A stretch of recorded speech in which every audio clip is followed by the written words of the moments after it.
The Meat is Murder, el segundo y panfletario álbum de una de las mejores bandas, no solo de los 80, sino de todos los tiempos. The Smiths cumple sus 40 años y aquí lo celebramos.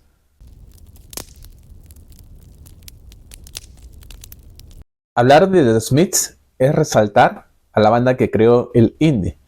Y este álbum, The Meat is Murder, es un manifiesto no solo musical, sino actitudinal de esa sentencia con la que mucha gente de la crítica señaló a The Smiths. Es el momento en que ellos se deshacen del productor de su primer disco y de sus singles y deciden emprender, siendo ellos mismos los productores. En especial esa labor recayó sobre Johnny Marr. Y también el continuar con un sello relativamente pequeño, como era Rough Trade.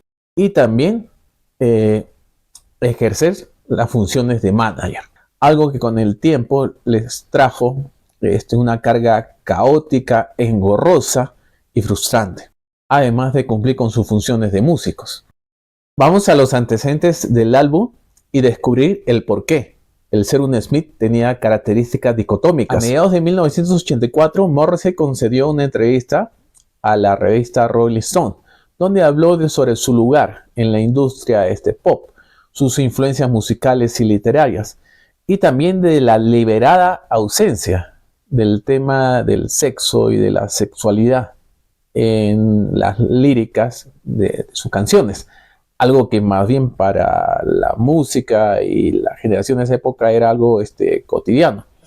Al hablar sobre política en la Gran Bretaña, Morrissey llegó a decir lo siguiente, ¿no? Sobre todo señalando a Margaret Thatcher, la primera ministra de aquella época. Solo es una persona y puede ser destruida. Ruego porque haya un Sherman es el hombre palestino, ¿no? Que asesinó al senador Robert F. Kennedy.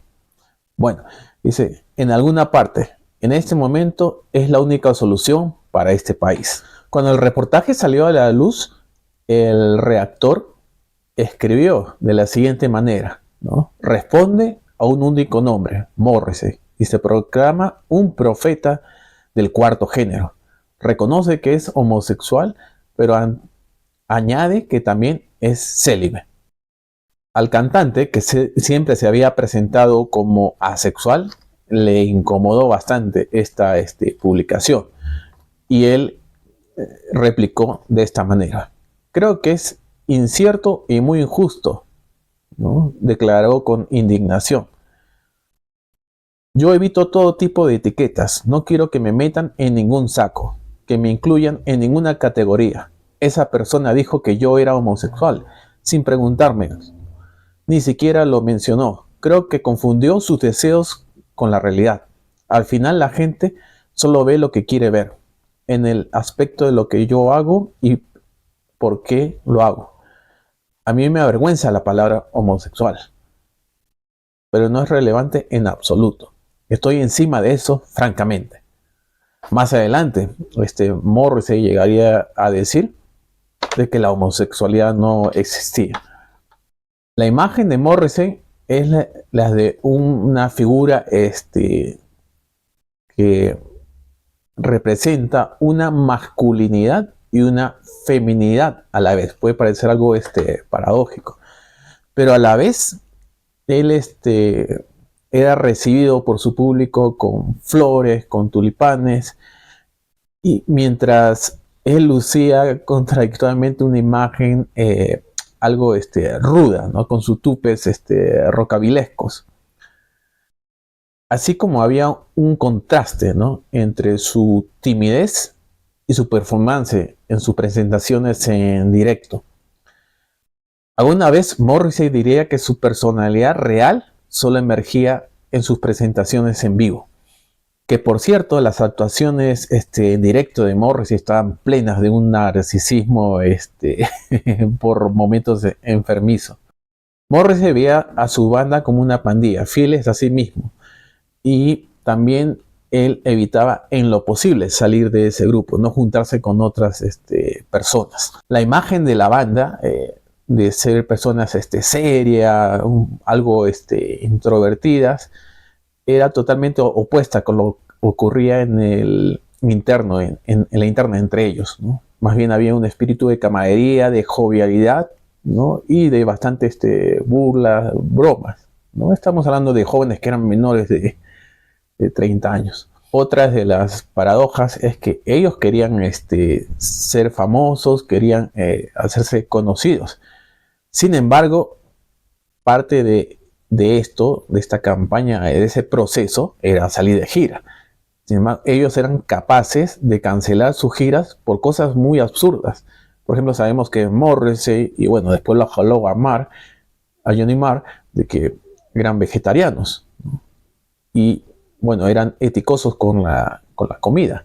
Muchas veces ellos se alimentaban solamente de patatas, de papas fritas y nada más. Entonces, al no encontrar un servicio de comida adecuado, y también a veces dicen que producto del cansancio, ellos cancelaban sus giras. Para ellos era primordial. Dicen una vez estaban en París y ni les interesó salir por París. Lo que más eran sus exigencias era la calidad del servicio en la habitación, del cuarto del hotel. Entonces, si no había un servicio, dice, de huevos con patatas las 24 horas, no calificaba ese lugar y no merecía la pena hacer ahí la estadía para la gira. Entonces esto representaba un problema serio. Una gira por Gales, los Smith viajaron a los estudios Amazon de Liverpool, donde dejaron preparados los temas para el siguiente álbum, ¿no? Que era Midnight's Murder. Rod Trey editó apresuradamente una colección que reunía sesiones en la BBC grabadas por John Field y por David Jensen, así como temas raros que habían aparecido en caras B. Este álbum de transición lo denominaron Houseful of Hollow, ¿no? Acá está. Una de las mejores álbumes recopilatorios de The Smiths, ¿no? El primero de ellos, y ciertamente un estupendo álbum, ¿no? Acá está William Is Really Nothing, What Difference Does It Make, How Soon Is Now, que se volvió en un temazo, alcanzó bastante popularidad. También está Honey Glove, está Still Ill, en una versión creo mejor que en la que aparece en el álbum inicial. Y lo bueno de este compilatorio es que nos podemos apreciar la crudeza de la banda en sus directos, ¿no? Que difiere de su sonido de estudio. Bueno, ellos, por cierto, quedaron bastante decepcionados de su primer álbum, ¿no? De cómo salió el sonido, que no recogía ese espíritu de la banda que hacía en sus directos y que ellos esperaban. Ya, por eso también se desilusionaron de trabajar con un productor, porque no salió la grabación como ellos hubieran esperado.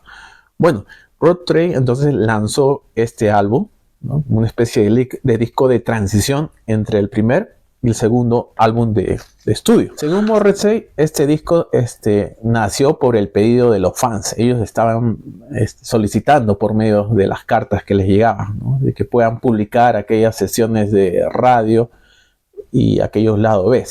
Pero sin embargo dicen también que el mismo Morrissey fue el que tenía ese deseo e inventó eso de los fans. Morrissey también alega que estas grabaciones merecían ser escuchadas por un público mayor. Y bueno, Houseful of Hollow se convirtió en un compilatorio impecable, ¿no? Aparte que atrajo la atención de medio mundo, pues lo que hizo como estrategia publicitaria Rod Trey es venderlo a un precio módico, aparte que eran 2 discos, y bueno, consiguió los resultados, porque mucha gente se convirtió en compradores ocasionales de este disco, y también de paso en seguidores de la banda. Entonces fue un magnífico gancho, una magnífica estrategia para poder hacer conocer la propuesta de Smith. Mientras Smith iba una carrera en ascenso, gracias al tema How Soon Is Now, el 12 de octubre de 1984, el IRA, este grupo terrorista, puso una bomba en el Grand Hotel de Brighton durante el congreso del partido conservador. Ahí estaba Margaret Thatcher.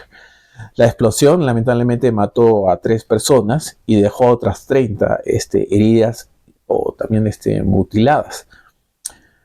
Estos terroristas mandaron un mensaje a la primera ministra Margaret Thatcher. Ellos dijeron: hoy no hemos tenido suerte, pero recuerden, solo necesitamos tenerla una vez más, ¿no? Algo aterrador y frío de su parte.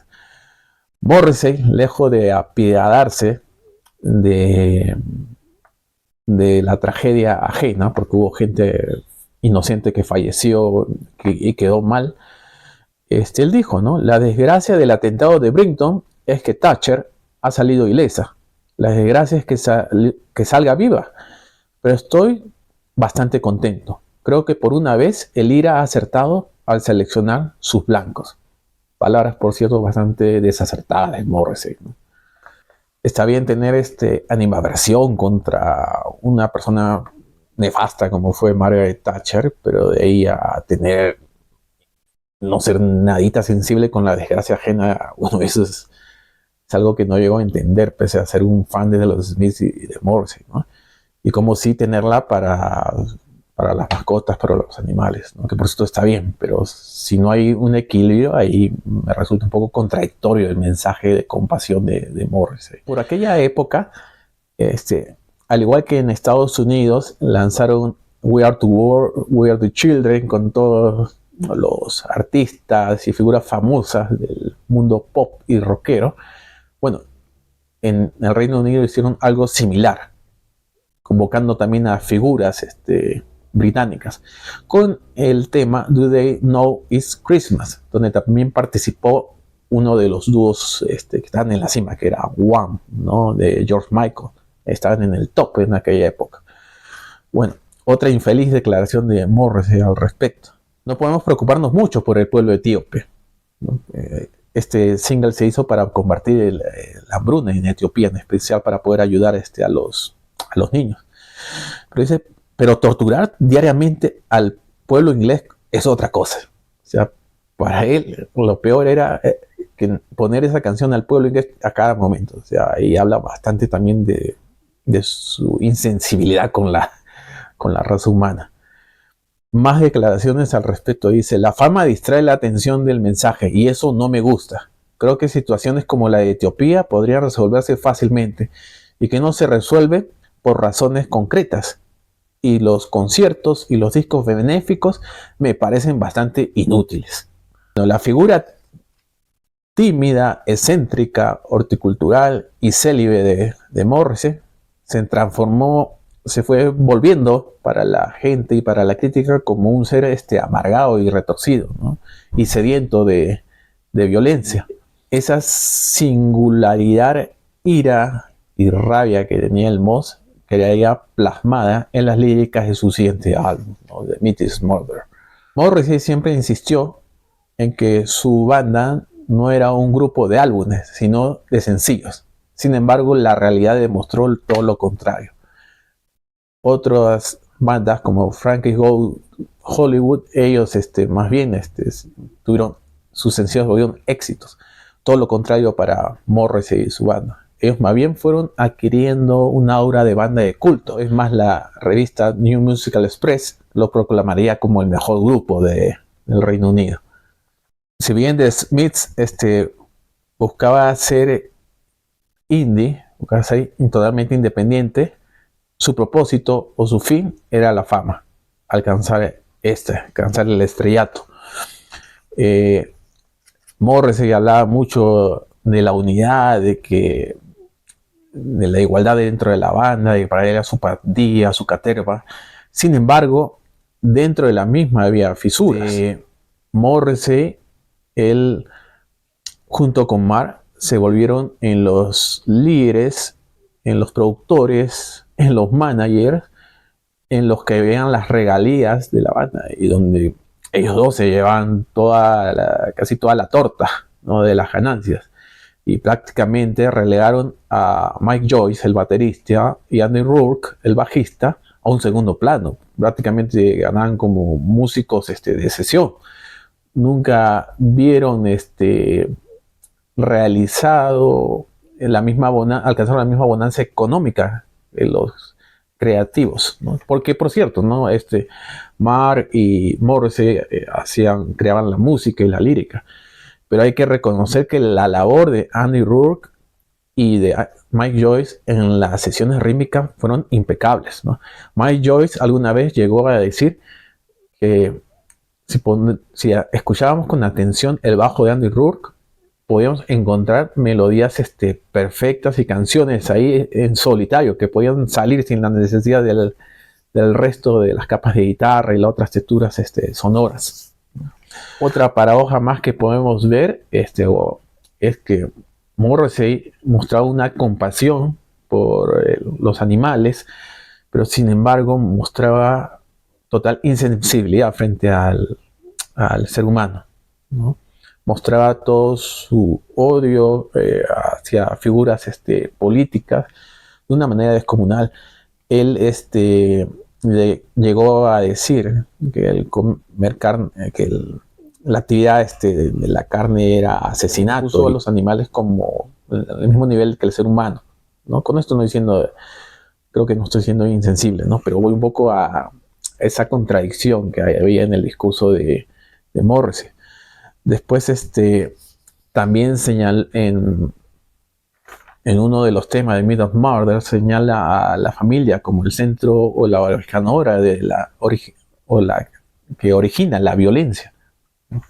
Después él también habla de la hermandad que debe de su banda, pero sin embargo él muchas veces fue autoritario con la misma.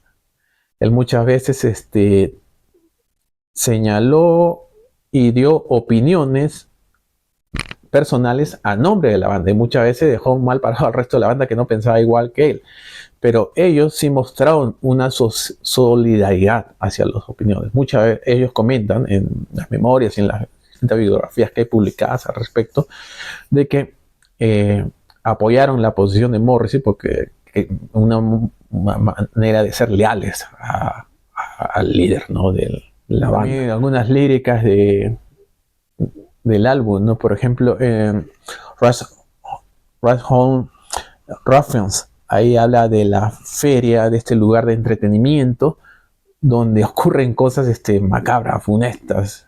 Entonces también hay un mensaje de poder mostrar esa convivencia entre el bien y el mal que se sigue a lo largo de las líricas de Myth of Murder. En enero de 1985, Morrissey descubre con horror de que uno de sus integrantes, el bajista Andy Rourke, era adicto a la heroína.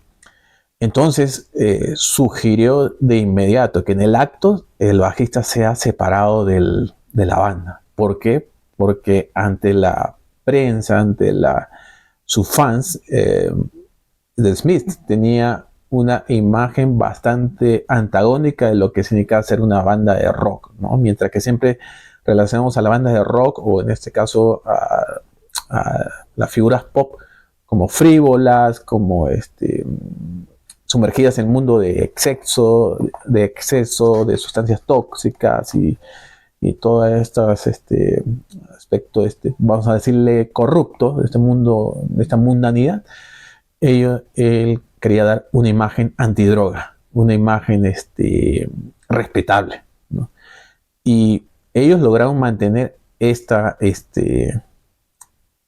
noticia ajena a la prensa, ¿no? Fue algo muy reservado.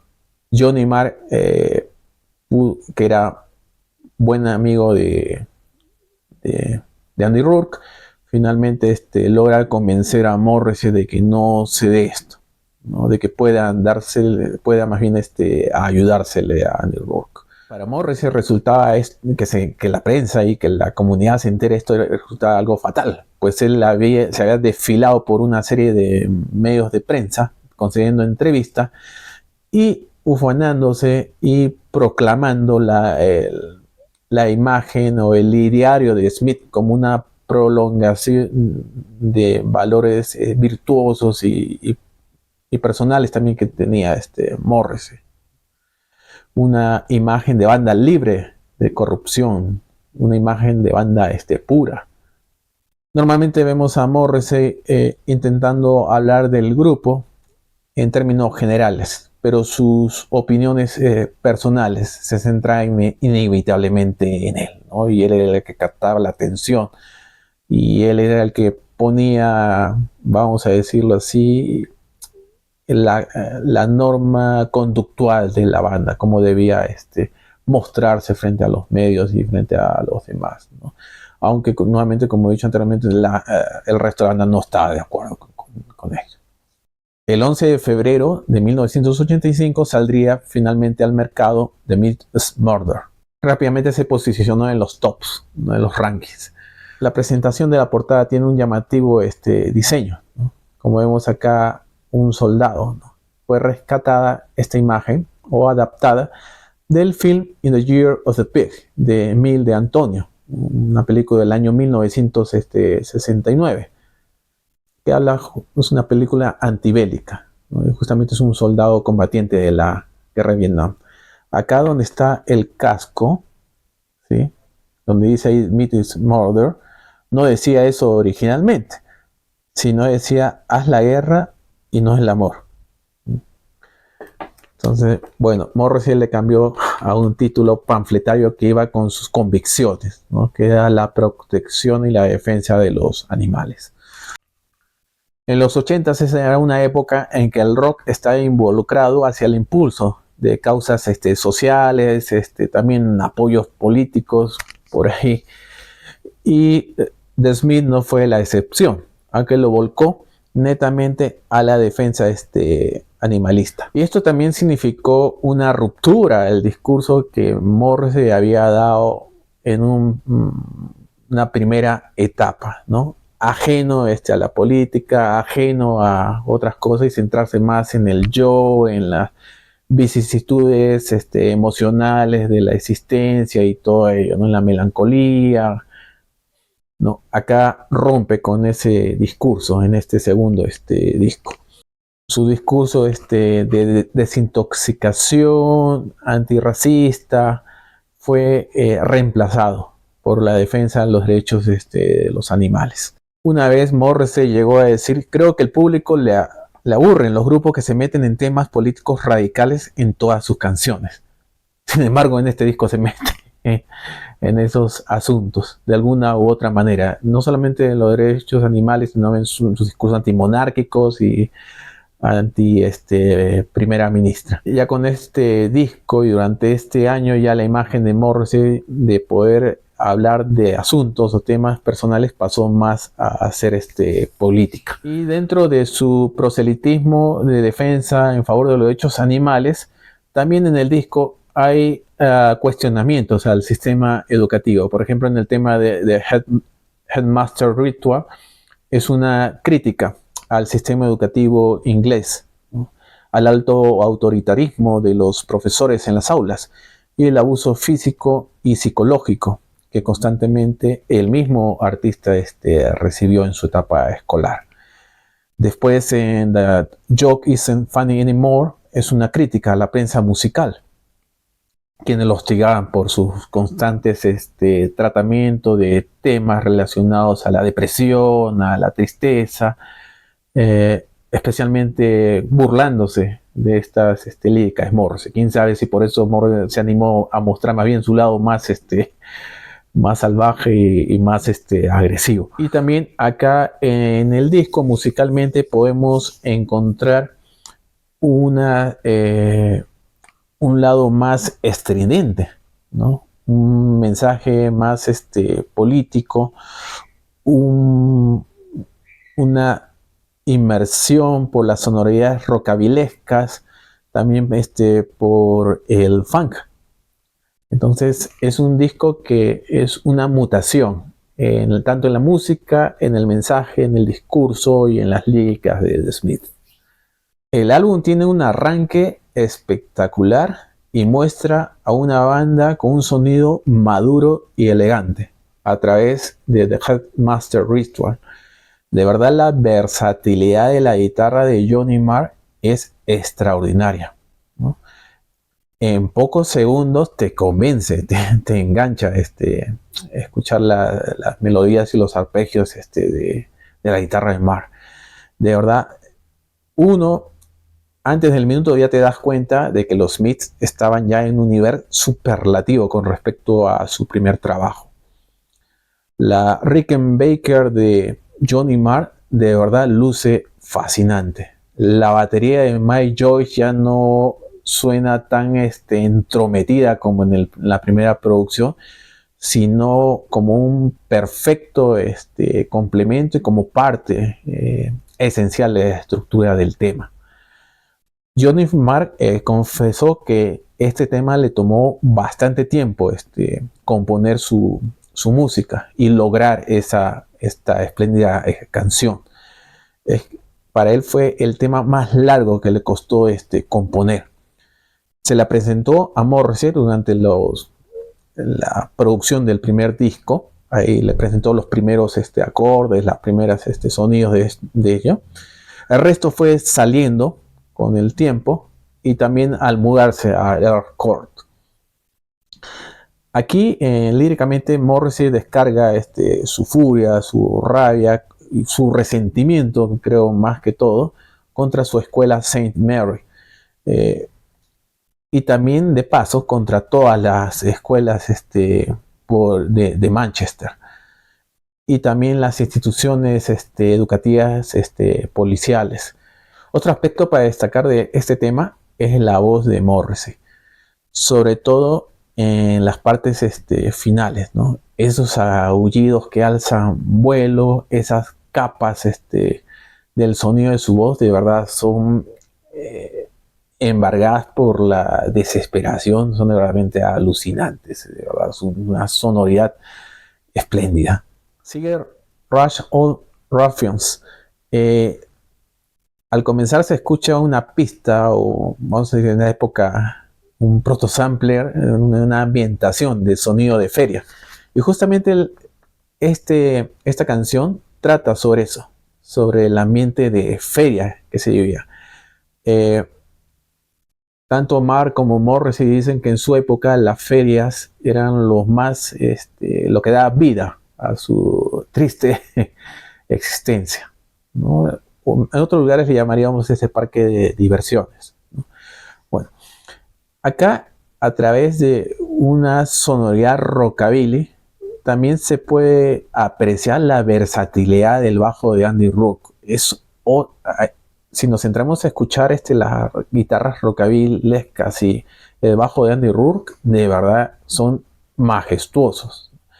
Aquí Andy Rourke nos muestra toda su maestría para poderse desplazar en cualquier escenario o cualquier estilo. Mike Joyce llegó a decir que Andy Rourke podía tocar un tema heavy metal, podía tocar un folk con la misma precisión y con la misma maestría, ¿no? Realmente un tremendo bajista. Este tema está inspirado en un viejo 45 RPM de los padres de Johnny Marr. El tema Mary's the Name, His Lastest Flame, un tema de Elvis Presley, ¿no? Que había encabezado las listas de aquella época en que los padres de Marr eran novios, un año antes de casarse. Entonces toma prestado partes de esas melodías, las reinterpreta Johnny Marr, ¿no? Y las adapta y las acomoda a este ritmo rockabilesco y bastante pintoresco que tiene el tema.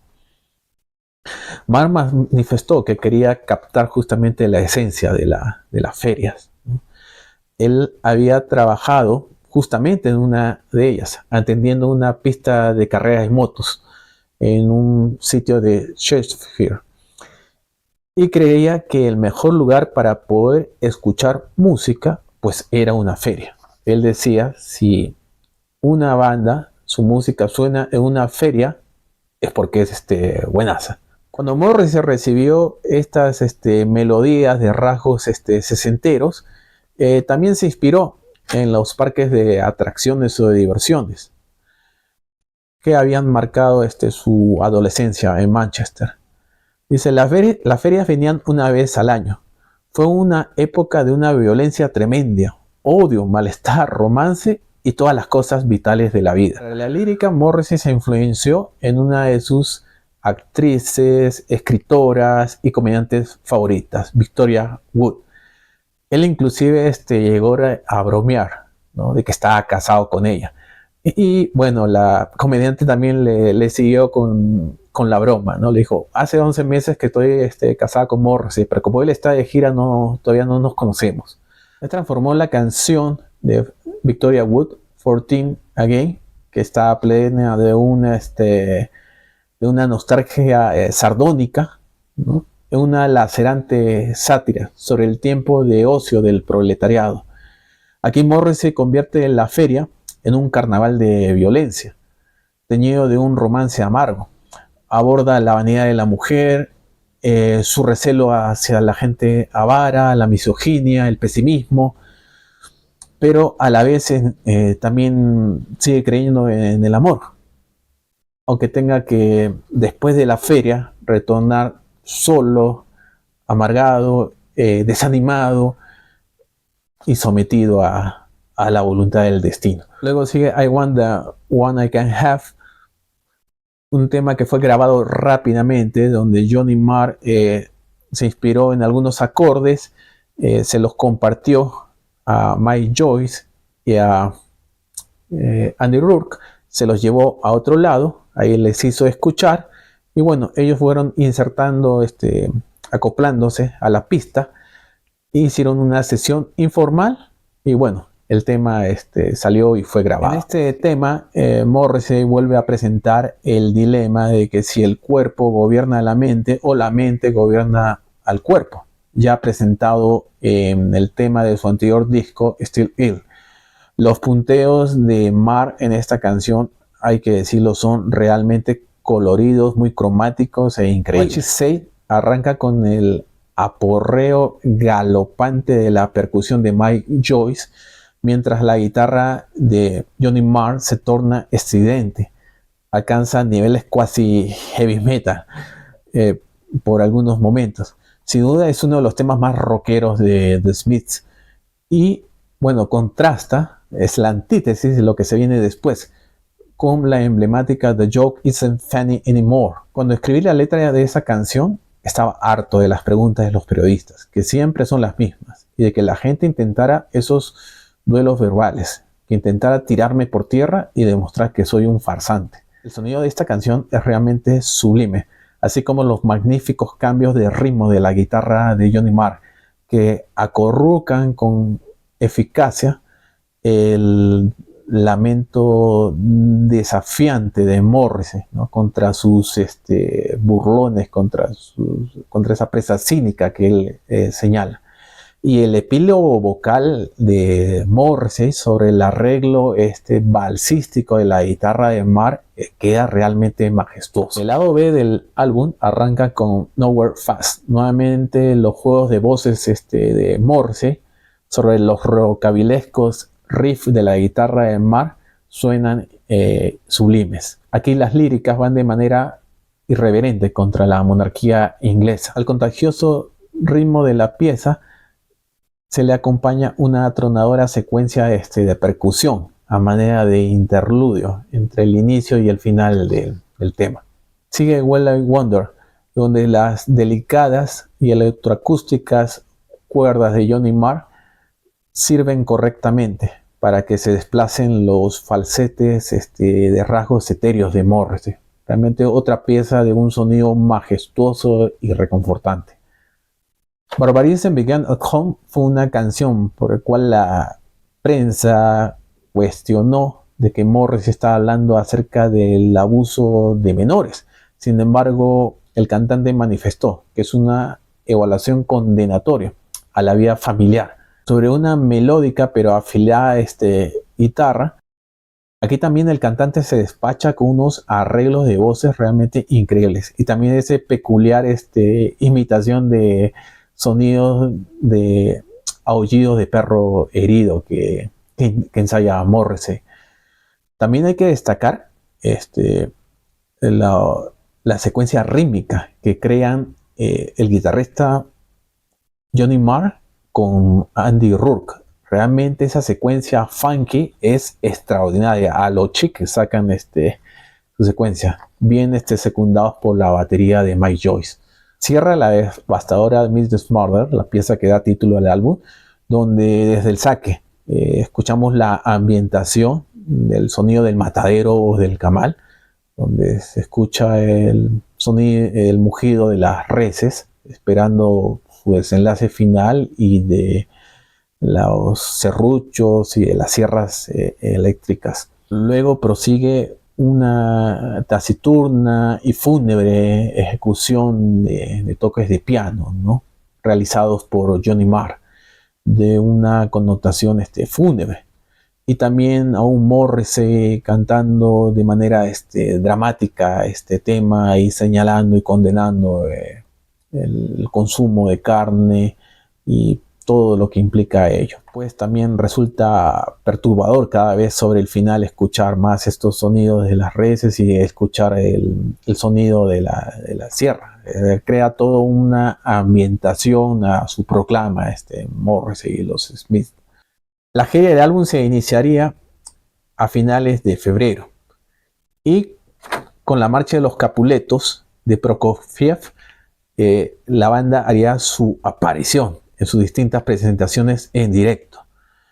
Y de verdad fue un año espléndido para la banda. La banda ya estaba en la cima, la fanática había crecido más, y para ellos el medir si un show había sido exitoso o no se basaba en que si la gente invadía el escenario. Si la gente no invadía el escenario, por más que hayan tocado bien, ellos sentían que el show no había sido del agrado del público, y tampoco lograba la satisfacción personal de sus integrantes.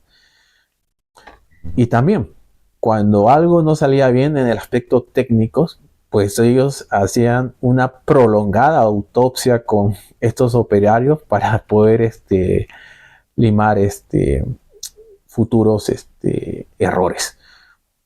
Entonces es una banda bastante ambiciosa, bastante peculiar, los Smiths. Si bien los Smiths proyectaban una imagen de camaradería, de solidaridad en la banda, pues en la interna cada vez más el rol de liderazgo de Morrissey era evidente, también como del autoritarismo de Morrissey. La banda indie se iba volviendo masiva, iba apareciendo en publicaciones como Musical Express, como Melody Maker, Smash Hits y otras más. Morrissey se volvió un acaparador de los medios de prensa, dando abundantes entrevistas. Y bueno, ser un Smith en esa época era una dicotomía. Pues ahí tenemos, ¿no?, la banda antidrogas con un consumido. No estamos condenando acá, sino que había algo paradójico ahí. Un Morrissey compasivo con los derechos de sus animales, sin embargo insensible con los niños del África y con las personas que salieron lisiadas en el atentado contra Margaret Thatcher. Un Morrissey que dejó los temas introspectivos para poder volcarse a la política, a hablar contra la monarquía, que por cierto está bien, no estamos cuestionando, sino estamos hablando de esa dicotomía, de ese bien y mal que pululaba dentro de la banda, ¿no? Y bueno, es como nosotros, como los seres humanos, ¿no? Nosotros también estamos, cada uno creo que llenos de contradicciones. Era una dicotomía ser un Smith. Si te ha agradado el programa de hoy, espero que le puedas darle me gusta, puedas suscribirte, puedas compartirlo también con otras personas que crean que puedan ser de su agrado. Y te invito también a ver los otros episodios que tenemos ahí puestos. Entonces, nos estamos viendo hasta una próxima ocasión. Chao.